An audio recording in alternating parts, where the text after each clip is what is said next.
everyone, my name is Emily Vandermint and I'm an author coach as well as the author of a young adult historical fantasy series called the Crimson Time series. Today, we're going to do a segment called Author 5 and I'm going to walk you through 5 different posts that every author should have on Instagram. Number 1 is a Meet the Author post. This can be either a professionally done photograph or it can be a selfie. Really anything works as long as it's a picture of you. But basically what you'll do is you'll sort of give the audience a way to put a face to a name. And then in the copy, you'll go on and explain a little bit about you, a little bit about your book, likes and dislikes, different things that you like to read or watch or do. Really, it's just a way for your audience to get to know you better. Number 2 is character aesthetics. Do these for every single character that you have or every single character that is relevant to your plot and story as a whole. These work really great as collages, but there are other ways to do them. Basically what you do here is you compile a series of photos that sort of portray the aesthetic of whatever character that you are hoping to kind of show to your audience. And you get them together in a collage on something like Canva and go ahead and post that in the copy. You could either do something like a quote from that character, or you could explain a little bit about the character.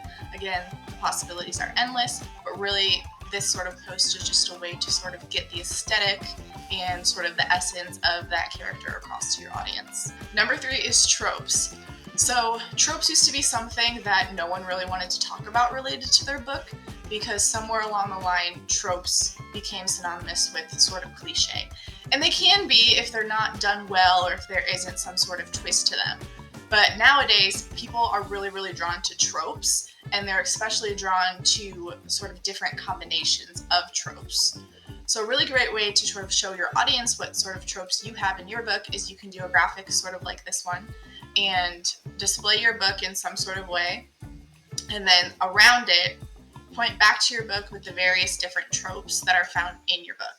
That way people can sort of associate them with your book, and it's a way to sort of draw the audience and entice them by those things that they're familiar with and they already enjoy. 4 is quotes and reviews. So quote-wise, these can be from your book. They can also be from books that you enjoy or books very closely associated to your genre or your book itself.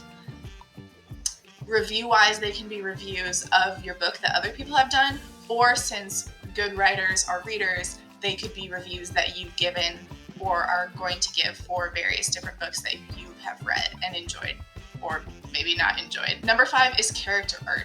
Character art is super popular these days. Aside from posting it on social media, they also make really great pre-order incentives or freebies to give away at signings and different events.